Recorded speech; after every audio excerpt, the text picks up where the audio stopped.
So, hello friends, this is Umesh here from CGS Raipur.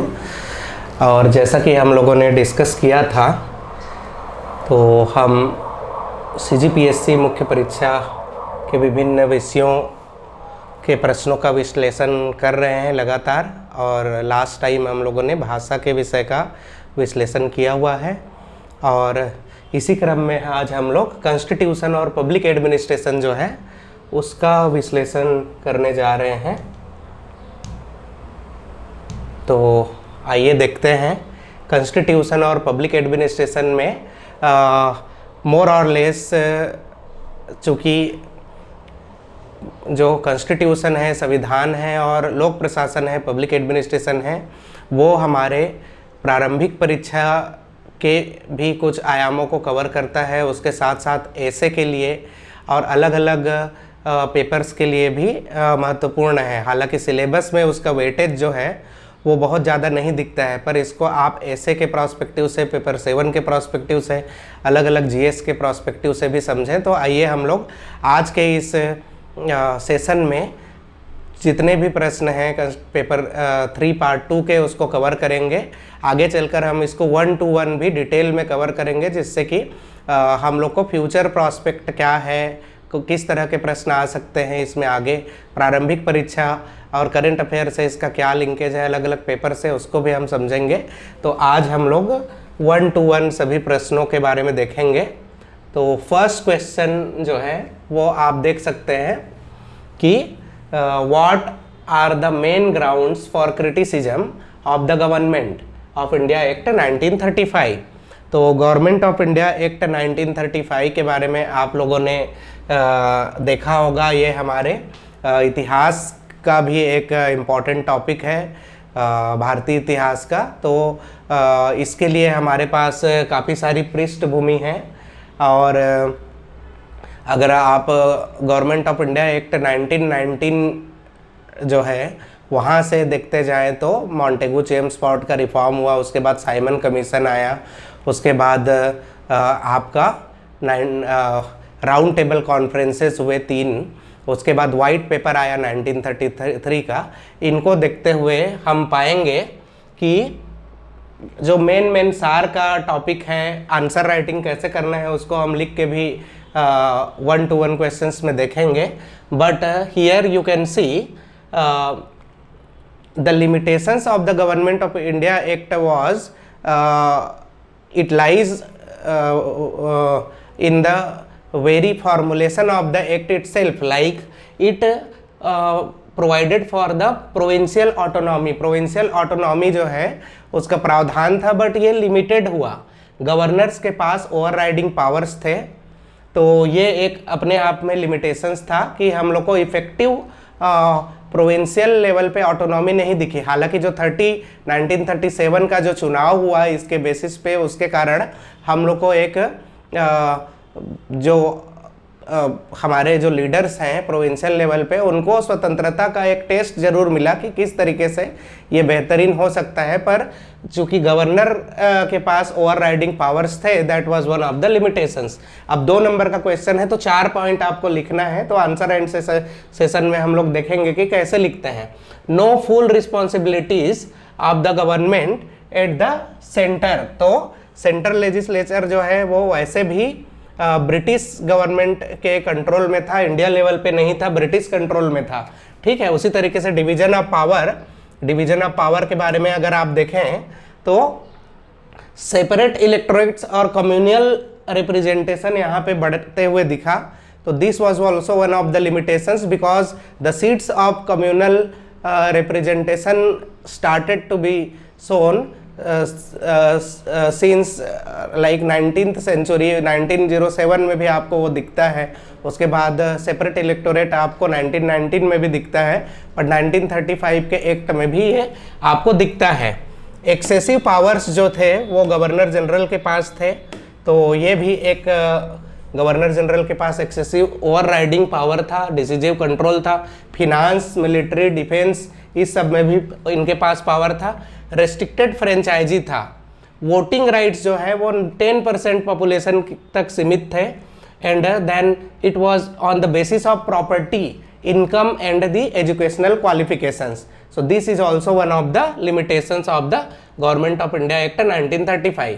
अब इसको हिंदी में भी मैंने यहाँ पे मेंशन किया है कि सीमित प्रांतीय स्वायत्तता थी, केंद्र में उत्तरदायी सरकार का अभाव था, भारत का विभाजनकारी ढांचा था, गवर्नर जनरल के पास अत्यधिक अधिकार थे, वित्त, रक्षा और नीतिगत निर्णयों पर एक ओवर राइडिंग पावर उनके पास था, सीमित प्रतिबंधित मताधिकार यहाँ पे मेंशन है, उसको सीमित मताधिकार बोलना चाहिए, लिखना चाहिए, संपत्ति, आय और शैक्षणिक योग्यता के आधार पर केवल 10% लोगों तक ही ये सीमित था। तो ये भारतीय सरकार अधिनियम 1935 की कुछ सीमाएं हैं, आलोचना के आधार हैं, इसको हम डिटेल में डिस्कस करेंगे 1 to 1। तो नेक्स्ट क्वेश्चन की ओर हम चलते हैं। तो नेक्स्ट क्वेश्चन की ओर चलते हैं तो आप देखेंगे कि what is the current status of right to property. Right to property का जो करंट स्टेटस है वो क्या है।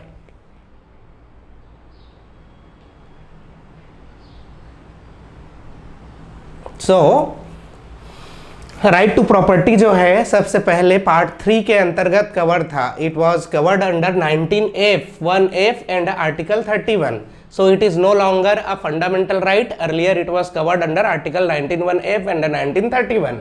This has to be clearly mentioned in brief in your answer point.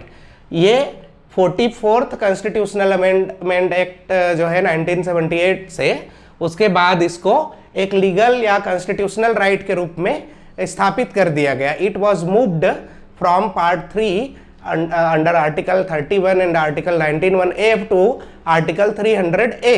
This thing has to be mentioned in your answer.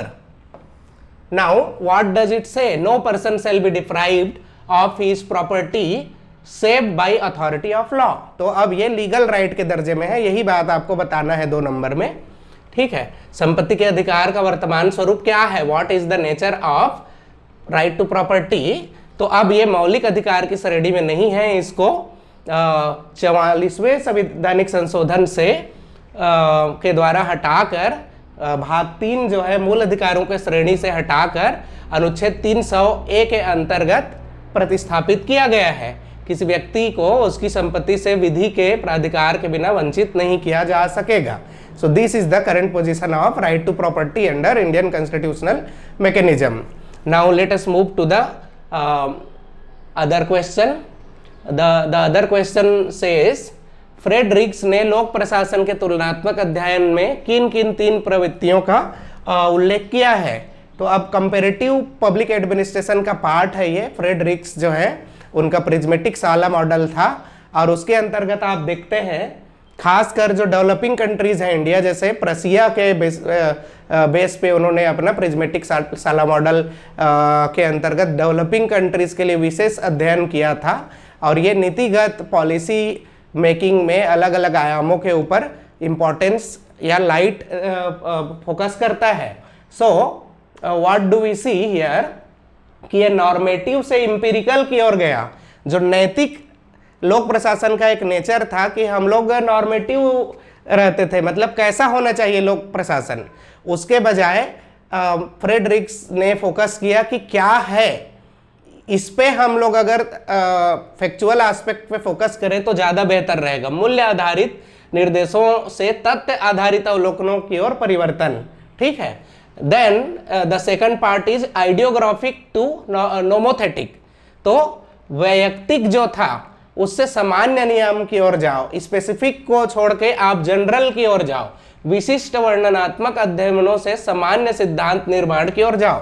क्योंकि if we go for specific nature of things we can not make generalisations for the use of policy for developing countries and for any particular policy success. So it was also, this was also one of the focus, वैयक्तिक से सामान्य नियमात्मक nomothetic की ओर। इसके ऊपर मैं detail में जब 1 to 1 discuss करेंगे तब भी चर्चा करूंगा। अपर्यावरणीय से पर्यावरणीय, तो नॉन इकोलॉजिकल से इकोलॉजिकल एस्पेक्ट को भी वो फोकस करते हैं अपने एनालिसिस में। तो ये 3 थे। अब इकोलॉजिकल क्या है, इससे पहले जो हमारे थिंकर्स थे उन्होंने चीज़ों को आइसोलेशन में देखने की कोशिश की थी ताकि पब्लिक एडमिनिस्ट्रेशन या ब्यूरोक्रेसी या एडमिनिस्ट्रेशन के लिए कुछ खास बातें निकले। पर फ्रेडरिक्स का कहना था कि आप किसी भी प्रशासनिक लाइक एडमिनिस्ट्रेटिव इफिकेसी का अंदाजा या उसके कार्य पद्धति का अंदाजा वहाँ के राजनीतिक, सामाजिक, सांस्कृतिक या फिर ऐतिहासिक पृष्ठभूमि को छोड़कर नहीं कर सकते। वहाँ के इन्वायरमेंटल, जियोग्राफिक, इकोनॉमिक पृष्ठभूमि बहुत इंपॉर्टेंट है। That is why ecological, ecologic का मतलब होता है, इकोलॉजिकल का मतलब है कि प्रशासन जो है आसपास से प्रभावित होता है। दैट इज वाई इकोलॉजिकल, जो हम लोग विज्ञान में पढ़ते थे। तो उनका कहना था कि कैसे हमारे आसपास के सामाजिक, सांस्कृतिक, आर्थिक, राजनीतिक माहौल से प्रशासन प्रभावित होता है, उसको भी ध्यान में रखा जाए। तो this 3 things were main aspects. तो 3 ट्रेंड जो आइडेंटिफाई किया था, अंग्रेजी में फिर से देखते हैं। Let us see by the Fred Riggs with respect to the comparative study of public administration was from normative to empirical, shifting from value based to based prescription to fact based observations. ठीक है, उसी तरीके से idiographic to nomothetic, moving from unique descriptive studies to generalised theory building exercise and approaches so that it can be of some use in general parlance, also policy parlance.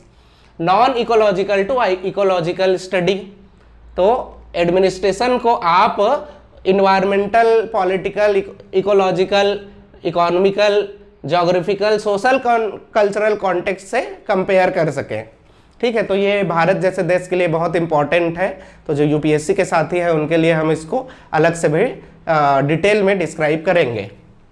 Now let us move to the other question. Explain the doctrine of territorial nexus.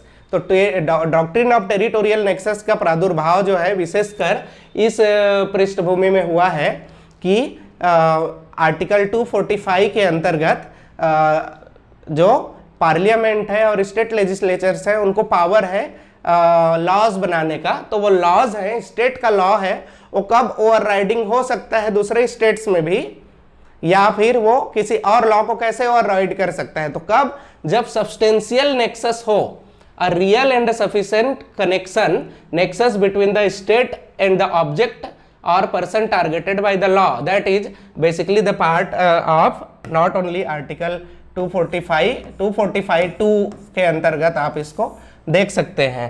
तो इसका example के रूप में जैसे कि if a tax is imposed on a company registered outside the state but it is carrying on business within the state, या फिर production का एस्पेक्ट हो सकता है, डिस्ट्रीब्यूशन का एस्पेक्ट है, वो सिग्निफिकेंटली उस स्टेट पे लाई करता हो, तो उसके लिए उस स्टेट का किसी राज्य सरकार या जो है विधानसभा का बनाया हुआ कानून ओवरराइडिंग होगा।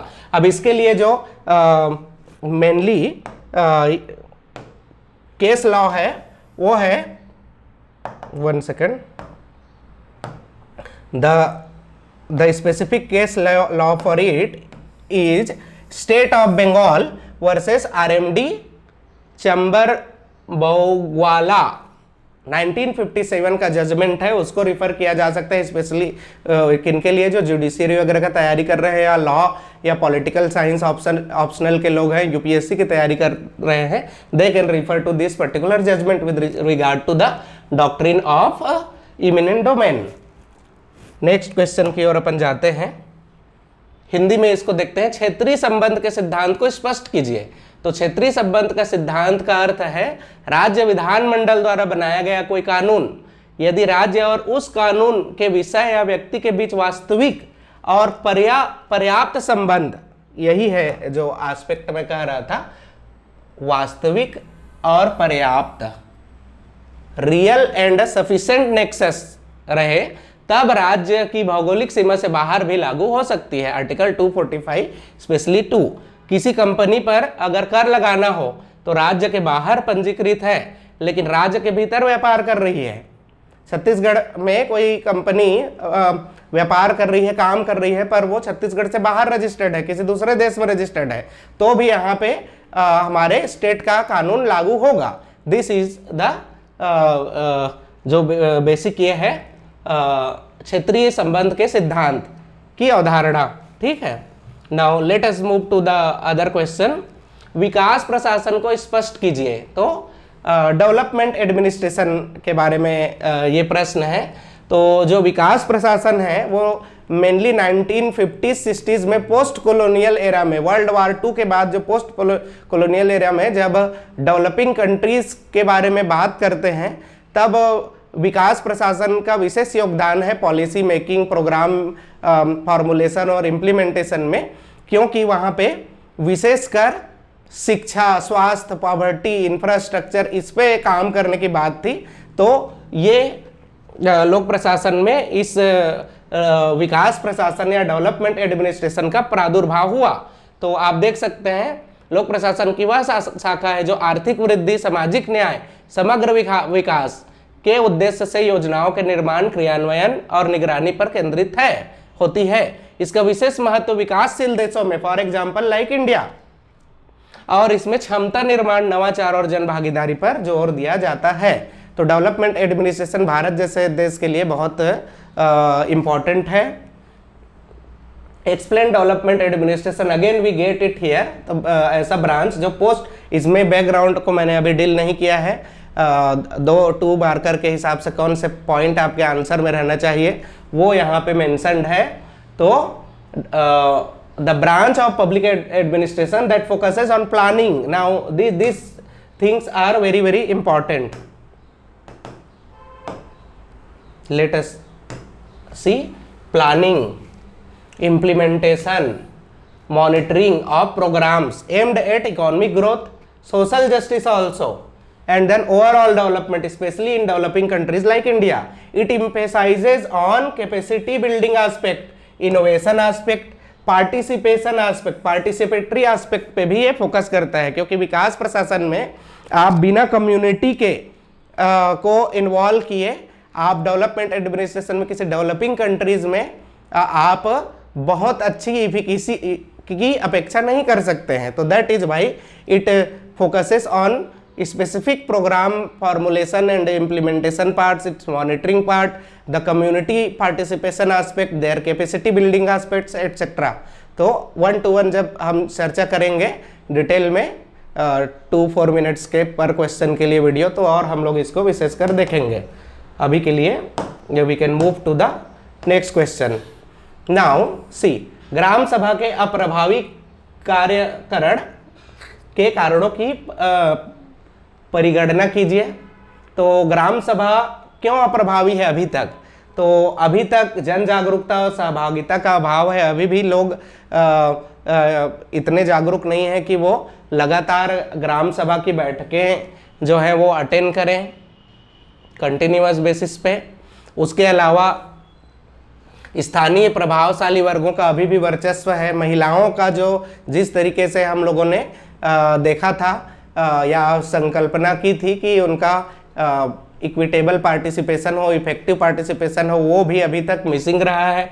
उसके बाद जो वल्नरेबल सेक्शंस हैं, स्पेशली में consider schedule caste, schedule tribes और अदर बैकवर्ड क्लासेस और इन जनरल जो सोशियो इकोनॉमिक रूप से वीकर सेक्शंस है, वो ग्राम सभा में इफेक्टिव पार्टिसिपेशन अभी भी नहीं दे पा रहे हैं। रिकॉर्ड और पारदर्शिता की कमी है, बैठकों का अनियमित आयोजन है, निर्णयों पर अमल नहीं है।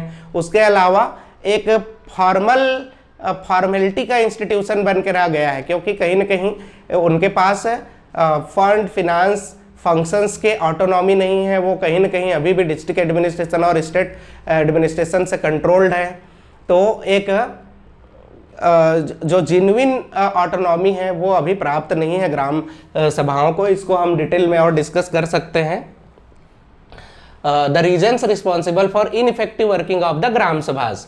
तो यहाँ पे देखो, जैसे कि मैंने कुछ एस्पेक्ट को थोड़ा क्लियर किया है, ये 2 नंबर में आप उसके मेन पॉइंट्स को ही लिख सकते हैं। सोशियो इकोनॉमिक फैक्टर्स में include poverty, illiteracy, migration to reduce active involvement, administrative hurdles are delay in fund release, lack of trained facilities, political interference, use of gram sabha as a formality to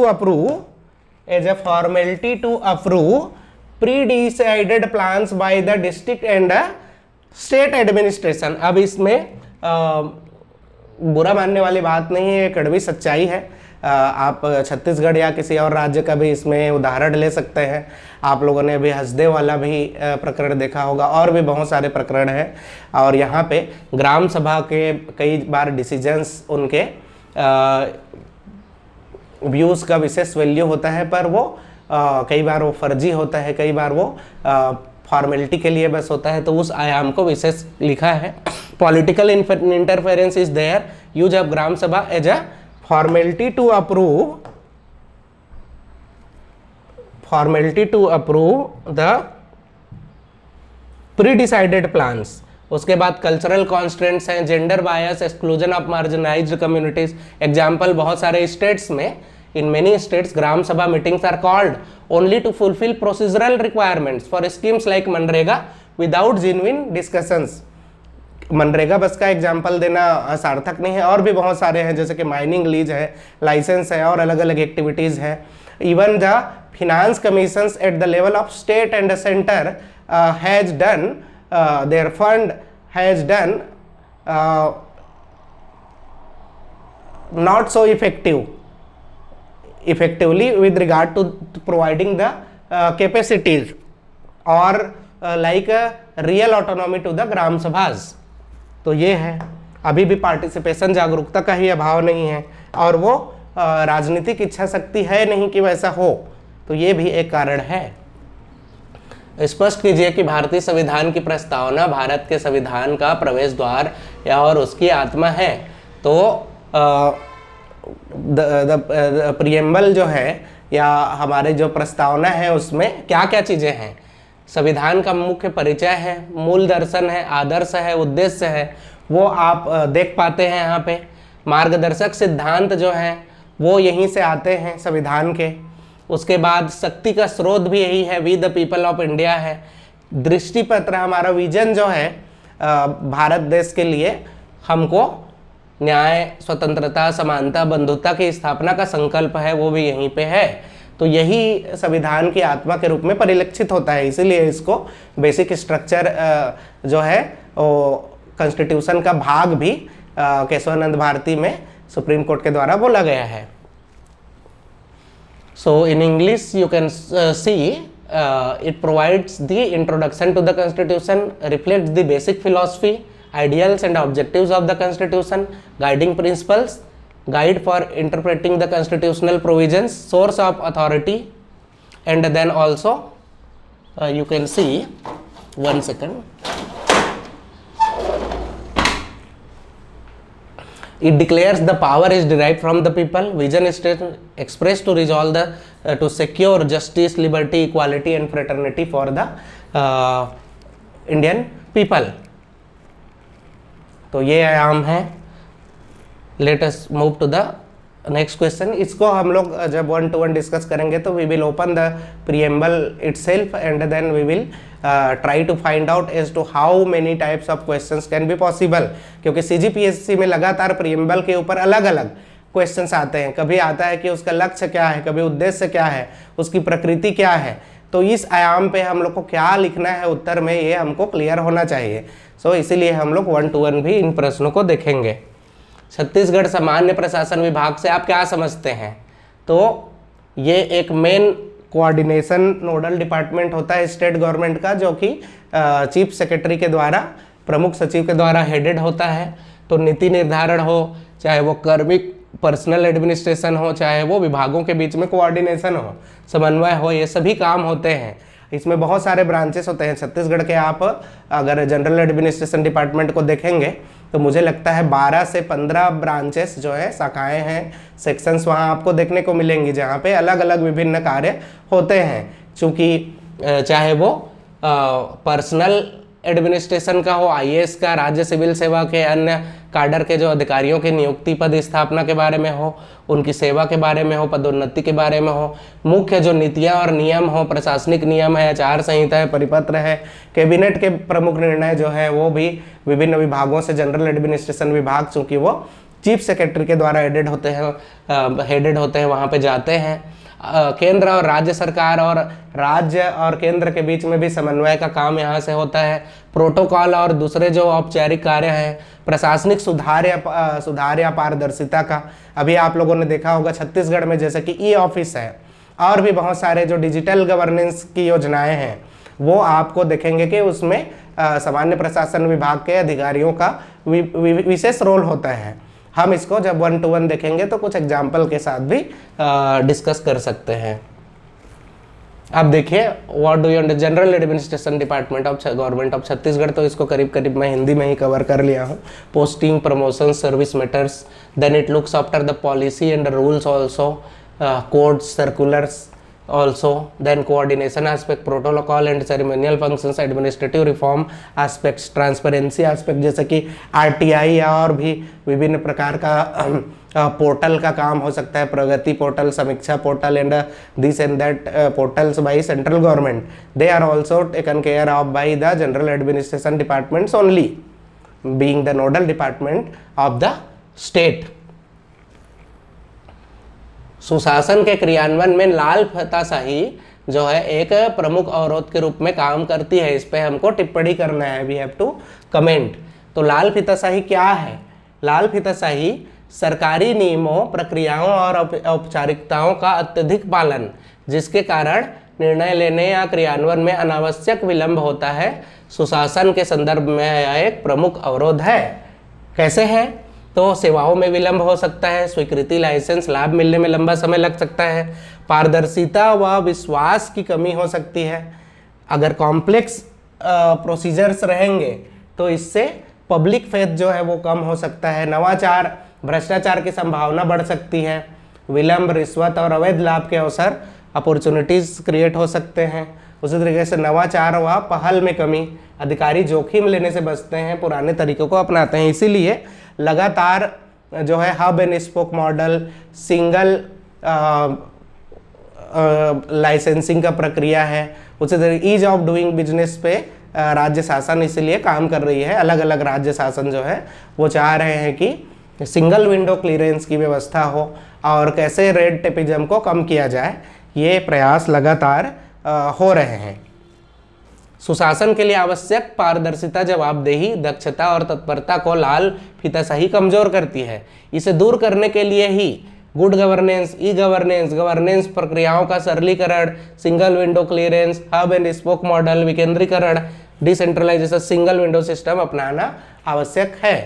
so online प्रक्रियाएं या फिर transparent प्रक्रियाएं, इस तरह का चीज़, या फिर जो चैन ऑफ कमांड है अप्रूवल्स का, उसको भी कम करना। जैसे कि छत्तीसगढ़ में आप उद्योग विभाग में देखेंगे पहले जो फाइल 10 से 12 अधिकारियों तक जाती थी वो 4 या 5 लेवल पे ही क्लियरेंसेस को सीमित कर दिया गया है।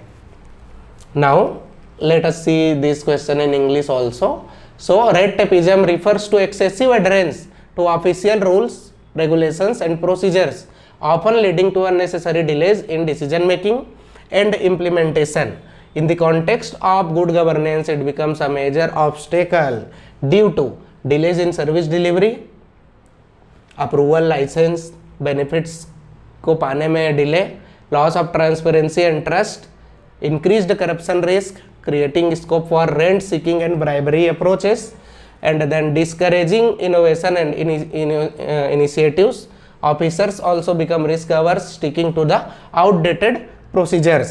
अब इसका छोटा छोटा एग्जाम्पल हो सकता है, जो चीज़ ईमेल से पॉसिबल है, जो चीज़ें 1 to 1 कन्वर्सेशन से पॉसिबल है, उसके लिए चिट्ठी पत्री का ही इस्तेमाल करना।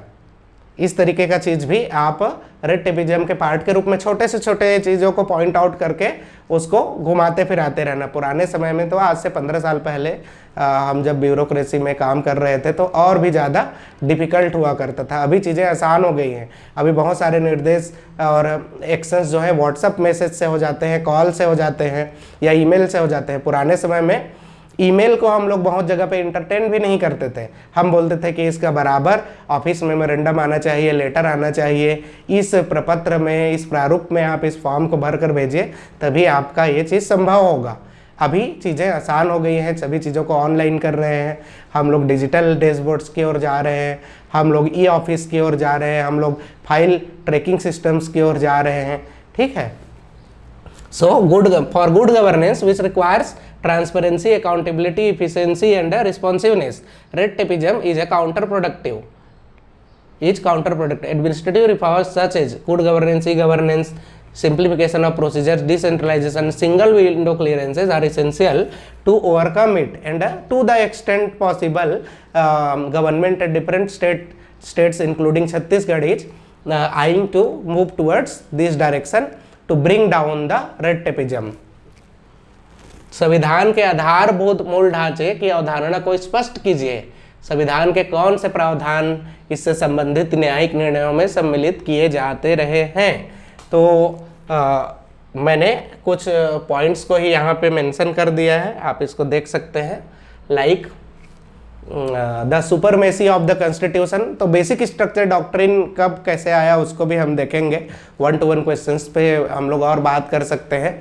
तो मेनली केशवानंद भारती के बाद से आप इसको देखते हैं। तो अभी के डेट में कौन सा एलिमेंट्स है या भाग है जो संविधान के मूल ढांचे के भाग है? संविधान की सर्वोच्चता, supremacy of the Indian constitution is one of the aspect of basic structure जिसको आप हटा नहीं सकते, ठीक है। लोकतांत्रिक और गणराज्य का स्वरूप जो नेचर है हमारा, प्रकृति है भारतीय लोकतंत्र का, लोकतांत्रिक प्रकृति है, रिपब्लिक नेचर, ठीक है। संघीय ढांचा है, federalism also is a part of basic structure जिसको आप डिस्ट्रॉय नहीं कर सकते। उसी तरीके से धर्मनिरपेक्षता, secularism also is a part of basic structure for Indian constitution. भले ही उसको हम लोग समय समय पे धूमिल करने का शासनों के द्वारा और भी अलग अलग जगह पे कोशिश होते रहता है, लेकिन धर्मनिरपेक्षता को आप खत्म नहीं कर सकते। यहाँ पे सभी धर्मों को निवास करने का और सभी धर्मों को फलने फूलने का, उनको बराबर सपोर्ट मिलने का अधिकार है, किसी के साथ भेदभाव नहीं हो सकता है। Because it flows directly from the preamble of the constitution. Each individual has right to faith, profession, worship etcetera, and from there we get the nature of Indian constitution or Indian state as a secular state, not belonging to any particular like religion. Then विधि का शासन, rule of law, not rule of king or rule of like leaders। Bharat में rule of law है।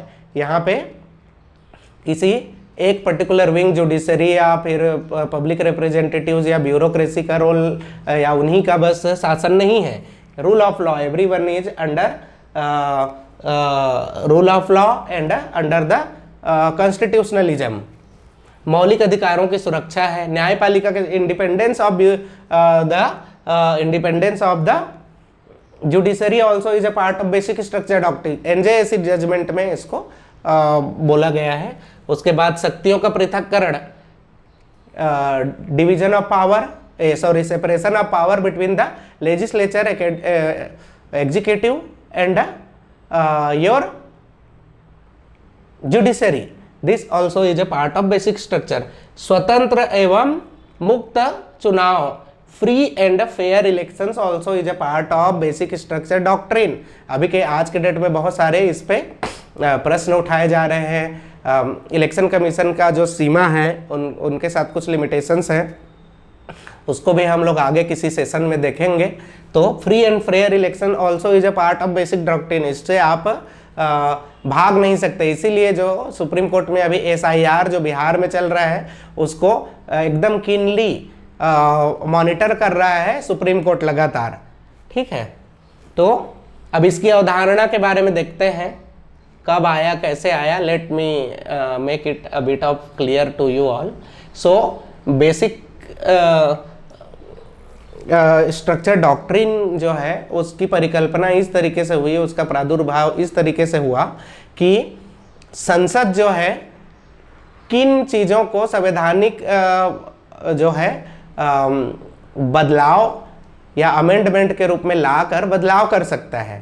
तो judiciary ने पाया, हमारी न्यायपालिका ने पाया कि ऐसे कुछ चीज़ें हैं उसको, जिनको ऐसे कुछ आयाम हैं, ऐसे कुछ जो तत्व हैं भारतीय संविधान में, मूल्य है या फिर स्पेसिफिक प्रोविजंस है, प्रावधान है, जिसको अगर बदला गया तो संविधान जो है वो पूरी तरीके से बदल जाएगा या क्षीण हो जाएगा या वीक हो जाएगा, या जैसा हमारे संविधान निर्मात्री सभा ने या हम लोगों के हित के लिए जो सोचा गया है वो नहीं रह जाएगा।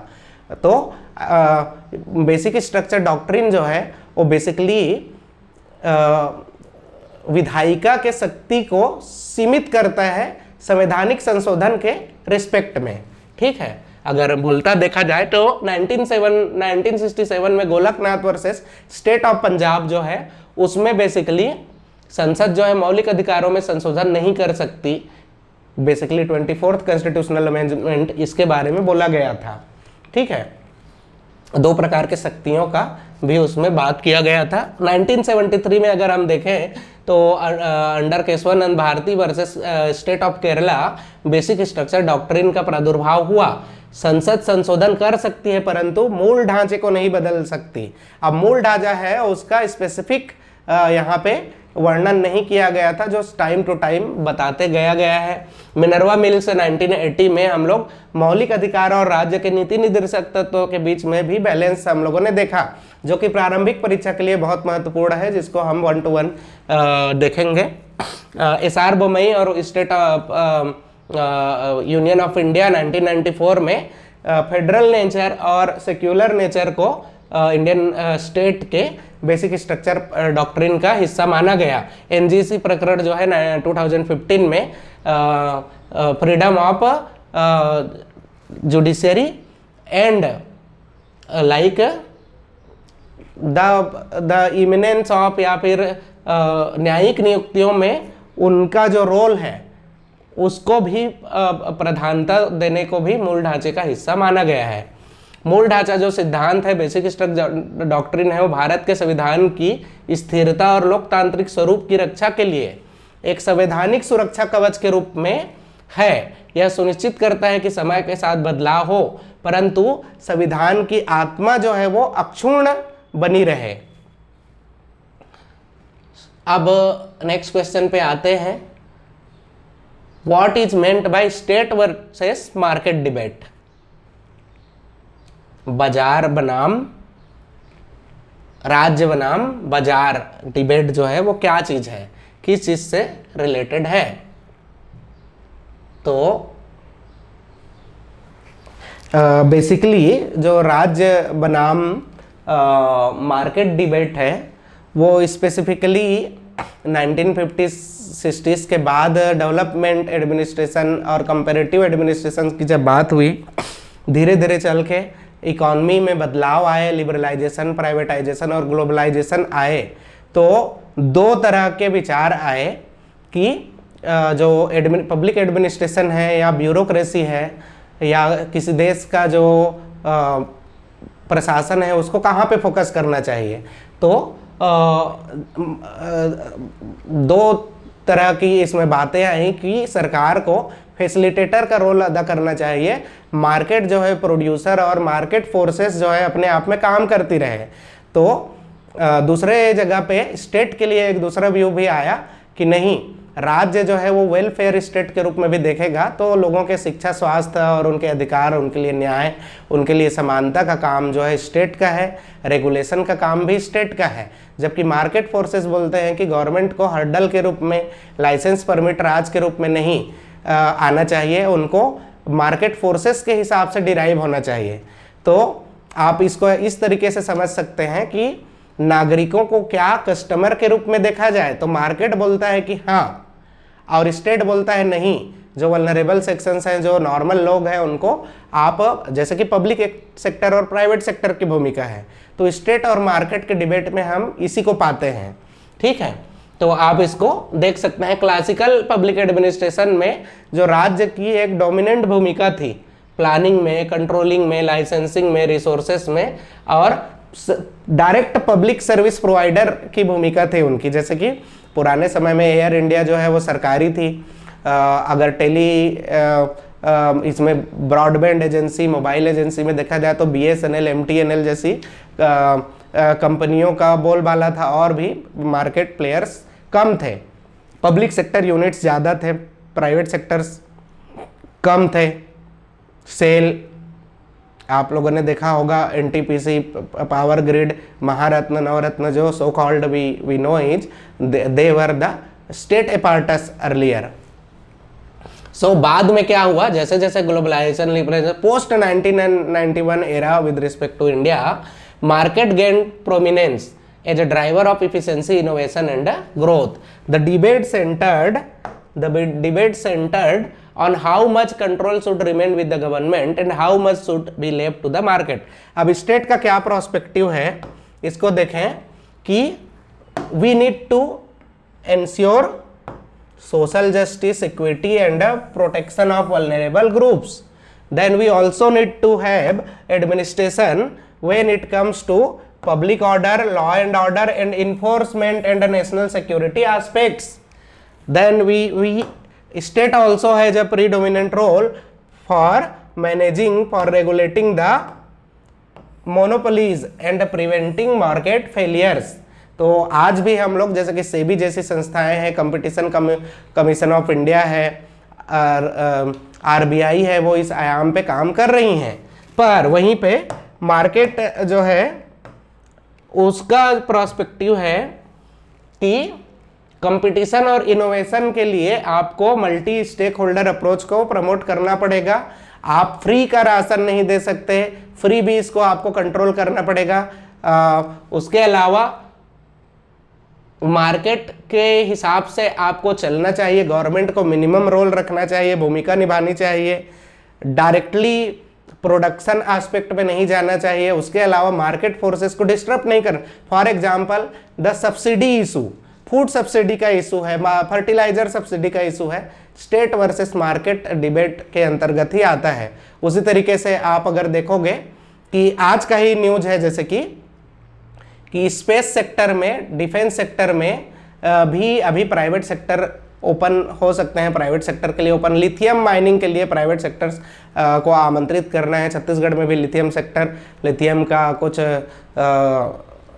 ये मिला हुआ है कि हमारे पास भी प्रीडोमिनेंट यहाँ पे इसका भंडार हो सकता है, तो अभी प्राइवेट सेक्टर को उसके लिए इनवाइट कर रहे हैं, और भी बहुत सारे कंट्रीज ऐसा कर चुके हैं ऑलरेडी, आज के न्यूज़पेपर में है। तो ये सब स्टेट वर्सेस मार्केट डिबेट का हिस्सा है, ठीक है। Allows consumer choice. Contemporary view जो है उसको देखिए, कंटेम्प्रेरी व्यू क्या कहता है इस पे,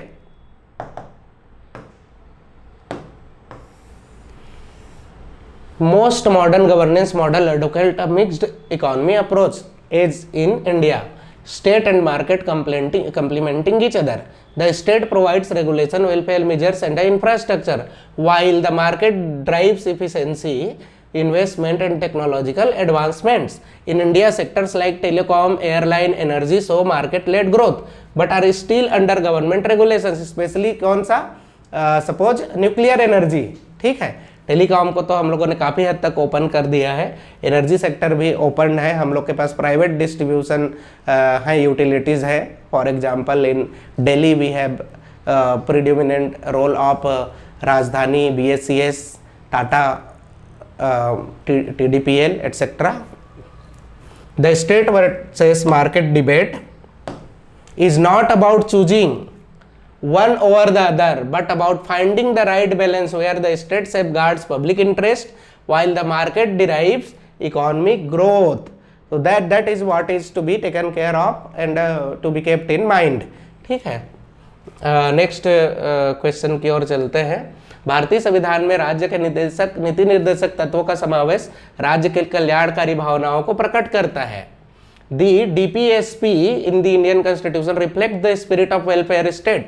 एग्जामिन, तो अब अलग अलग इसमें क्या करना है, आपको स्पेसिफिक कॉन्स्टिट्यूशनल प्रोविजंस को मेंशन करके बताना है कि हाँ ये वाला भाग है जो वेलफेयर एस्पेक्ट को डिनोट करता है। और चूंकि ये 10 नंबर का क्वेश्चन है तो आप बैकग्राउंड भी बता सकते हो, directive principle of state policy welfare aspect के लिए कैसे आती है, कौन से अनुच्छेद में है। तो पार्ट 4 में अनुच्छेद 36 से 51 तक आप इसको देखते हैं, 36 से 51 तक, और कैसे सर्व करता है। तो ये वेलफेयर स्टेट के लिए भले ही ये नॉन जस्टिसिएबल है, जैसे कि मैंने यहाँ पे बता, दो they are non justiciable in nature, they provide a moral and political framework for public policy making and legislative action. Foundation of welfare state, DPSPs go beyond the political independence and focus on achieving social and economic justice. जो political justice है, it is being taken care of by part 3 of the Indian constitution, that is the fundamental rights, article 14 to 35. Article 38 directs the state to promote welfare of the people by securing a social order informed by justice. ठीक है, उसी तरीके से social justice का provisions अगर देखें तो article we have article 39 specifically here, article 39 which advocates for equitable distribution of resources, equitable distribution of resources, adequate means of livelihood and protection of workers' rights. Then it ensures upliftment of weaker sections of society. So this is the article 39 social justice part. Economic welfare and measures part we get a glance at article 41, 42 and 43, which ensures the right to work, education and human working conditions for the workers. The state is directed to provide conditions for dignified living. This is all about the economic and welfare measures enumerated under the DPSPs. Now let us go ahead and see equality and opportunity aspects. Article 46 you already know about, most of us know about, is it promotes the educational and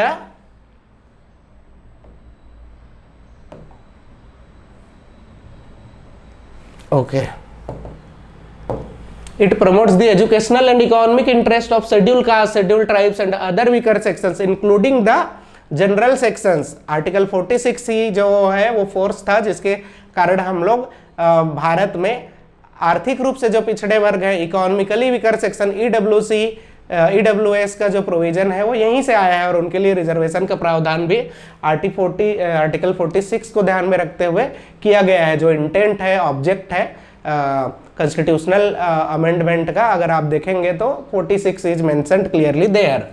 Then international and international obligations under Article 51, it directs the state to promote international peace, security and respect for international law. Then we also have one of the guiding force और instruction that सभी चीज़ों को coordination, piece और diplomacy से solve किया जाए. युद्ध जो है वो सॉल्यूशन नहीं है, इस तरीके का आयाम.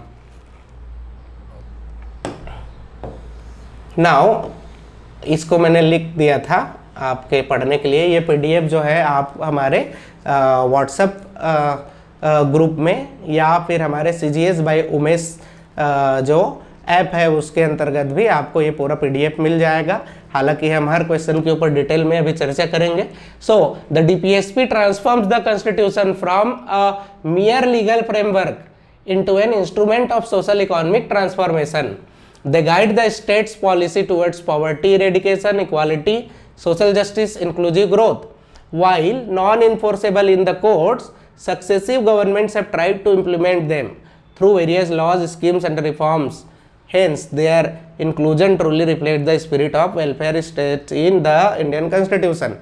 अब आप इसको चाहे मनरेगा हो, चाहे उसके अंतर्गत 100 दिन का जो स्टेच्यूटरी एम्प्लॉयबिलिटी का प्रोविजंस हो, चाहे शिक्षा के क्षेत्र में हो, चाहे सर्व शिक्षा अभियान हो, और भी विभिन्न योजनाएं हैं, उसके अंतर्गत वेलफेयर स्टेट का जो एस्पेक्ट है DPSPs के अंतर्गत, उसको एग्जाम्पल के साथ हम प्रस्तुत करेंगे. तो जब हम स्पेसिफिक आंसर राइटिंग वाले आयाम में आएंगे तो इसको भी डिस्कस और करेंगे.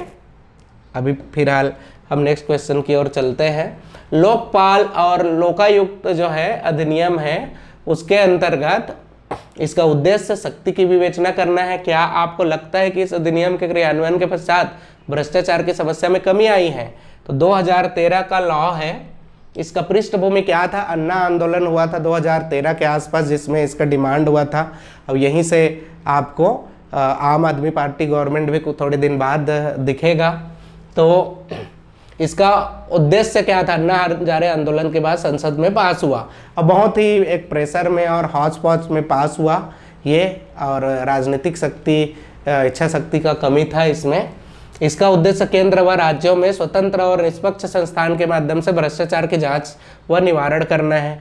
अब उद्देश्य में विशेष क्या आयाम है कि उच्च स्तर के भ्रष्टाचार जो हैं, प्रधानमंत्री, मंत्री, सांसद, केंद्रीय मंत्री, कर्मचारियों के खिलाफ भी इसके अंदर वो प्रावधान है। स्वतंत्र जांच तंत्र की स्थापना है, कार्यपालिका के प्रभाव से मुक्त है ये। उसी तरीके से जन शिकायत निवारण का कैसे त्वरित निपटान हो सकता है, उसकी जवाबदेही को बढ़ाने का आयाम है, पारदर्शिता को कैसे बढ़ाया जाए करके। तो इसका संरचना किस तरीके का है, केंद्र के स्तर पर आपको लोकपाल दिखते हैं, उसके बाद लोकायुक्त राज्य स्तर पर, और संगठन जो है, जो कंपोजिशन है उसमें एक अध्यक्ष और अधिकतम 8 सदस्य हैं। 50% वो जुडिशियरी के बैकग्राउंड से आना चाहिए, 50% जो है वो आरक्षित वर्ग से होने चाहिए, ताकि जो न्याय का एस्पेक्ट है उसको भी कैटर किया जा सके। शक्तियां और कार्य, जांच और अभियोजन, सीबीआई अन्य एजेंसी को जांच वे सौंप सकती है, निगरानी कर सकती है। संज्ञान लेने की सो मोटू कॉग्निजेंस, जो आज दैनिक भास्कर में आप देखेंगे, आज का एक वर्ड आया है सो मोटू कॉग्निजेंस का, तो वो ले सकती है लोकपाल। शिकायत मिलने पर स्वतः संज्ञान ले सकते हैं, दस्तावेज और साक्ष्य बुला सकते हैं सिविल कोर्ट की तरह। समयबद्ध निपटान कर सकते हैं, प्रारंभिक जांच को 30 दिन में पूरा करना है, पूरे जांच को 6 महीने में कोशिश करना है। विशेष अदालत भी जो त्वरित सुनवाई के लिए इसके अंतर्गत सेटअप किए जा सकते हैं। अब क्रियान्वयन के बाद स्थिति क्या है, तो एक सकारात्मक पक्ष यह है कि हमारे पास एक नियमगत ढांचा है, एक स्ट्रक्चर हमको मिल गया है भारत को राज्य और केंद्र के स्तर पर अभी तक ये कुछ राज्यों में लोकायुक्त सक्रिय भी हुए हैं, मध्य प्रदेश, कर्नाटक में पहले की बात है, कर्नाटक वाला अभी का बात नहीं है। पर ओवरऑल अगर देखा जाए तो लोकपाल के नियुक्ति में देरी हो रही है। केंद्र में 2019 में पहली नियुक्ति, अभी भी आपको बहुत अच्छा सक्रिय कहीं पे कुछ काम, संस्था का सुनवाई ही नहीं है, न्यूज़पेपर में भी देखने को नहीं मिलता कभी। सीबीआई जैसी जांच एजेंसियों पर राजनीतिक दबाव है। अब अगर राजनीतिक दबाव में काम कर रही हैं, केस्ड पैरट के रूप में अगर कोई संस्था काम कर रही है, तो वहाँ पे ये लोकपाल और लोकायुक्त का जो स्पिरिट है उसके अंतर्गत काम नहीं कर सकती। उसी तरीके से भ्रष्टाचार में बहुत आंशिक प्रभाव हुआ है कमी में। व्यापक सुधार हेतु सीबीसी, सीबीआई और राज्य सतर्कता आयोग का समन्वय आवश्यक है। तो लोकपाल लोकायुक्त अधिनियम जो है भ्रष्टाचार रोधी तंत्र का एक महत्वपूर्ण हिस्सा है, लेकिन भ्रष्टाचार समाप्त करने के लिए पारदर्शिता, ई गवर्नेंस, नागरिक सहभागिता और राजनीतिक इच्छा शक्ति भी आवश्यक है। इस तरीके का आपको 10 नंबर के उत्तर में लिखना है, और इसको हम लिख के अलग से भी प्रयास करेंगे। तो अभी के लिए बस इतना ही, और आप लोग हमारा YouTube चैनल ज़रूर सब्सक्राइब करें।